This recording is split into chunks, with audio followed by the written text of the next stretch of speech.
The history of Jerusalem during the Middle Ages is generally one of decline. Beginning as a major city in the Byzantine Empire, Jerusalem prospered during the early centuries of Muslim control, but under the rule of the Fatimid caliphate its population declined from about 200,000 to less than half that number by the time of the Christian conquest in 1099. The Christians massacred much of the population as they took the city, and while population quickly recovered during the Kingdom of Jerusalem, it was again decimated to below 2,000 people when the Khwarezmi Turks retook the city in 1244. After this, the city remained a backwater of the late medieval Muslim empires and would not again exceed a population of 10,000 until the 16th century. It was passed back and forth through various Muslim factions until decidedly conquered by the Ottomans in 1517, who maintained control until the British took it in 1917. Byzantine rule. Jerusalem reached a peak in size and population at the end of the Second Temple period. The city covered 2 square kilometers and had a population of 200,000. In the 5 centuries following the Bar Kokhba revolt in the 2nd century, the city remained under Roman then Byzantine rule. During the 4th century, the Roman Emperor Constantine I constructed Christian sites in Jerusalem such as the Church of the Holy Sepulchre. In 603, Pope Gregory I commissioned the revenate abbot Probus, who was previously Gregory's emissary at the Lombard court, to build a hospital in Jerusalem to treat and care for Christian pilgrims to the Holy Land. In 800, Charlemagne enlarged Probus's hospital and added a library to it, but it was destroyed in 1005 by Al-Hakim by Amr Allah along with 3,000 other buildings in Jerusalem. For the days of Constantine until the Arab conquest in 638, despite intensive lobbying by Judeo-Byzantines, Jews were forbidden to enter the city. Following the Arab capture of Jerusalem, the Jews were allowed back into the city by Muslim rulers such as Umar ibn al-Khattab. During the 8th to 11th centuries, Jerusalem's prominence gradually diminished as the Arab powers in the region jockeyed for control. Arab caliphates. The city was one of the Arab caliphate's first conquests in 638.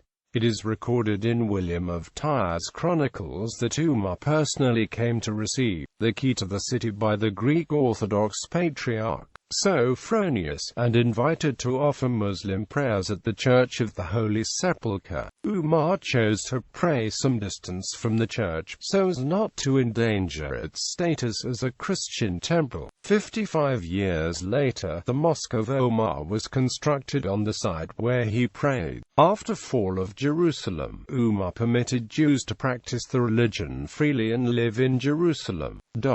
60 years later, the Umayyad dynasty Caliph Abd al-Malik commissioned and completed the construction of the Dome of the Rock over the foundation stone on Jerusalem's Temple Mount. Although the Quran does not mention the name Jerusalem, the Hadith specify that it was from Jerusalem that Muhammad ascended to heaven in the night journey, or Isra and Miraj. Al-Malik built the octagonal and gold-sheeted dome over the location from which Muhammad was believed to have ascended into heaven. The Al-Aqsa Mosque was also built nearby, again in honor of the story of the night journey. Under the early centuries of Muslim rule, especially during the Umayyad and Abbasid dynasties, the city prospered. The 10th century geographers Ibn Hawqal and al-Istakri describe it as the most fertile province of Palestine, while its native son geographer al-Muqaddasi devoted many pages to its praises in his most famous work,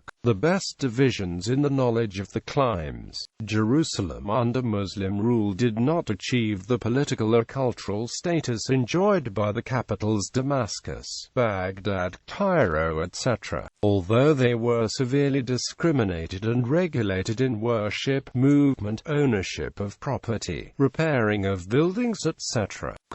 The early Arab period tolerated the presence of Christian and Jewish communities in the city, with the Jewish population given the most freedom and benefices. However, the communities, especially the Christians, were in essence second-class citizens, forbidden to proselytize, worship outside of specific locations, limited in areas where they could travel, forced to bow before Muslim mosques and imams, charged to wear specific clothing, or ordered to make way on the streets to Muslims, and limited in the number of pilgrims allowed to visit holy sites. The Emperor Charlemagne started the precedent of Western European influence in the region under various treaties, with the caliphs establishing Frankish protection for pilgrims. With the decline of the Carolingian Empire in the early 10th century, another period of persecution by the Muslims began. However, the recovered Byzantines filled this void, and as the empire expanded under the Byzantine Crusades,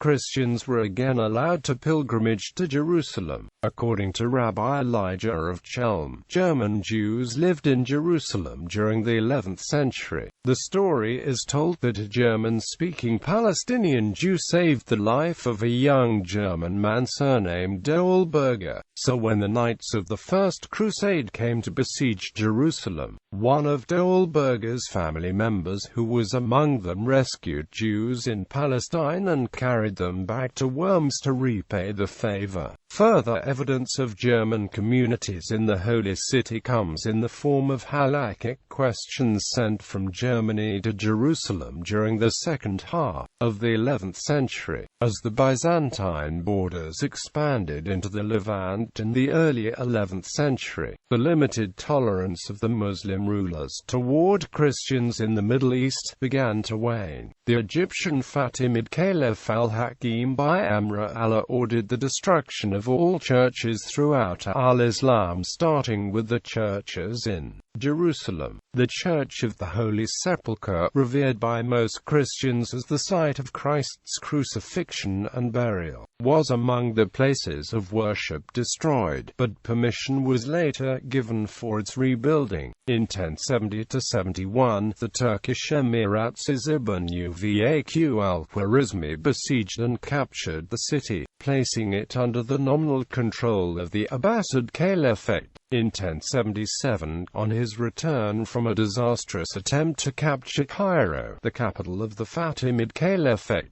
he found that in his absence the inhabitants of Jerusalem had rebelled and forced his garrison to shelter in the citadel. He therefore besieged the city again, and on recapturing it, slaughtered an estimated 3,000 of the rebel inhabitants, including those who had taken shelter in the Al-Aqsa Mosque. In 1079, Atsis was murdered by his nominal ally Tutush, who subsequently established firmer Abbasid authority in the area. A new period of turbulence began in 1091, with the death of Tutush's governor in Jerusalem, Retook, and the succession of his two sons, who were bitter rivals. The city changed hands between them several times, until in 1098 the Fatimids, seizing the opportunity presented by the approach of the First Crusade, regained control.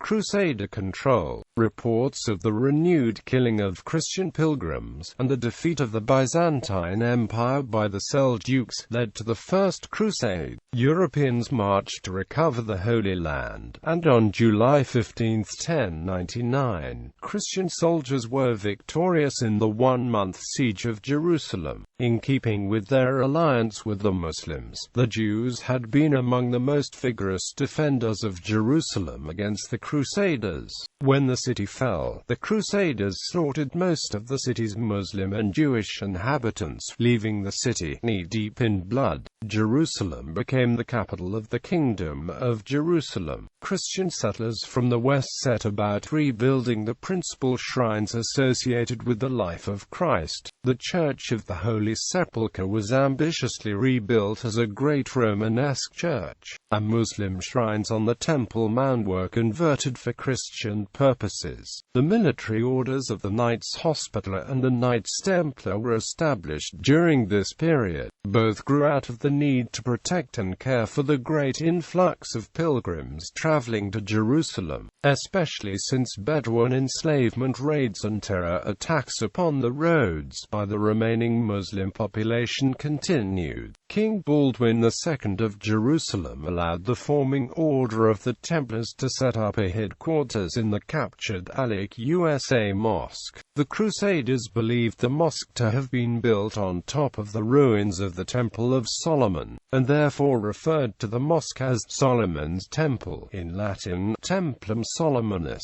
It was from this location that the order took its name of Temple Knights or Templars. Under the Kingdom of Jerusalem, the area experienced a great revival, including the re-establishment of the city and harbour of Caesarea, the restoration and fortification of the city of Tiberias, the expansion of the city of Ashkelon, the walling and rebuilding of Jaffa, the reconstruction of Bethlehem, the repopulation of dozens of towns, the restoration of large agriculture, and the construction of hundreds of churches, cathedrals, and castles. The old hospice, rebuilt in 1023 on the site of the monastery of St. John the Baptist, was expanded into an infirmary under Hospitaller headmaster Raymond du Puy de Provence near the Church of the Holy Sepulchre. In 1173 Benjamin of Tudela visited Jerusalem. He described it as a small city full of Jacobites, Armenians, Greeks, and Georgians.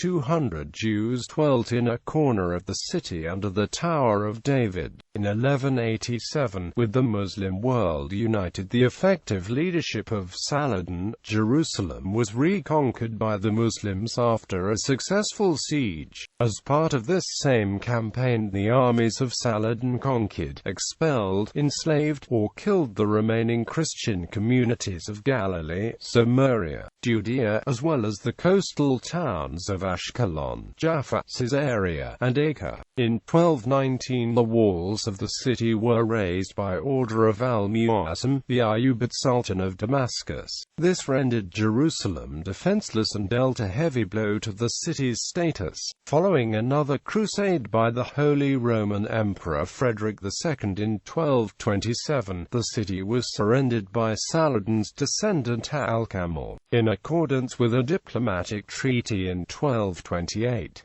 It remained under Christian control, under the treaty's terms that no walls or fortifications could be built in the city or along the strip which united it with the coast. In 1239, after the 10-year truce expired, Frederick ordered the rebuilding of the walls, but without the formidable Crusader army he had originally employed 10 years previous.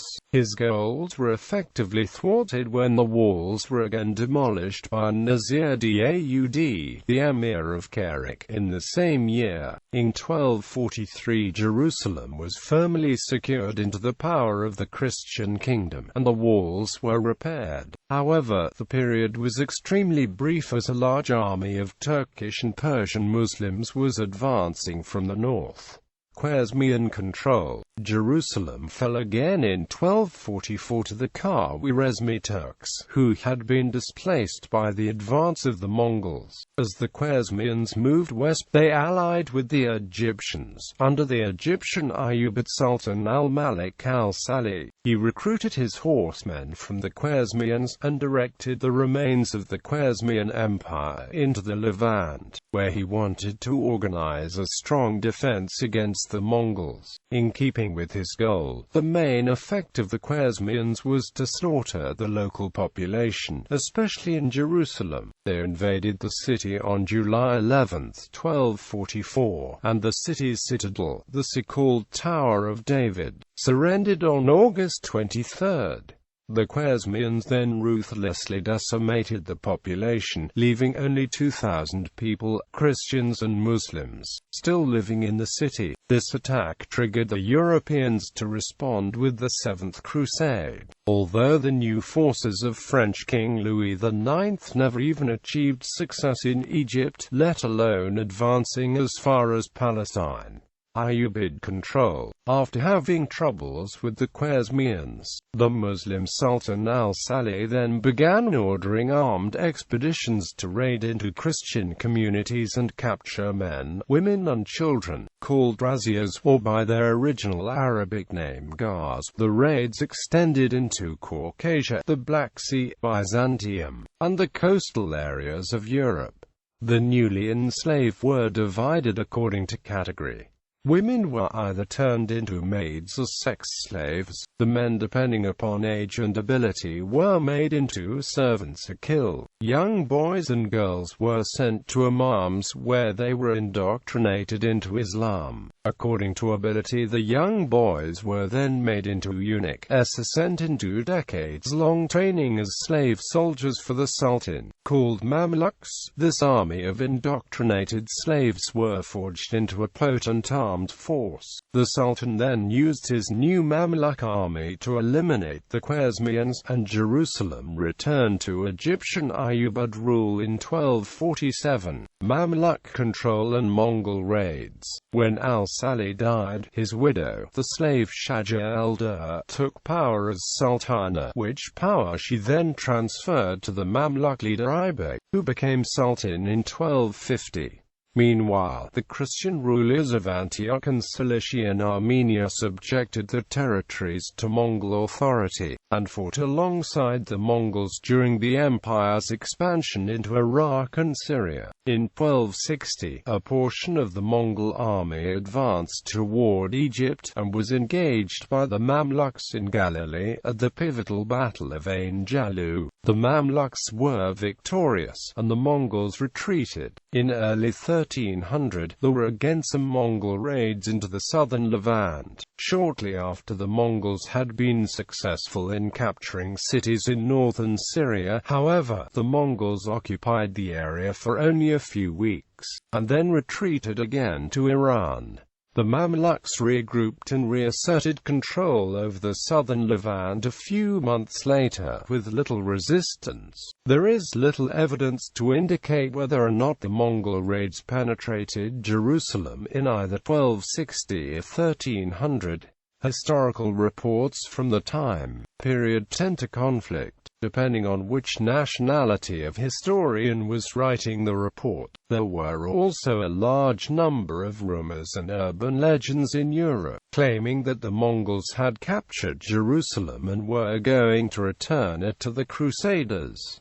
However, these rumors turned out to be false. The general consensus of modern historians is that though Jerusalem may or may not have been subject to raids, that there was never any attempt by the Mongols to incorporate Jerusalem into their administrative system, which is what would be necessary to deem a territory conquered as opposed to raided.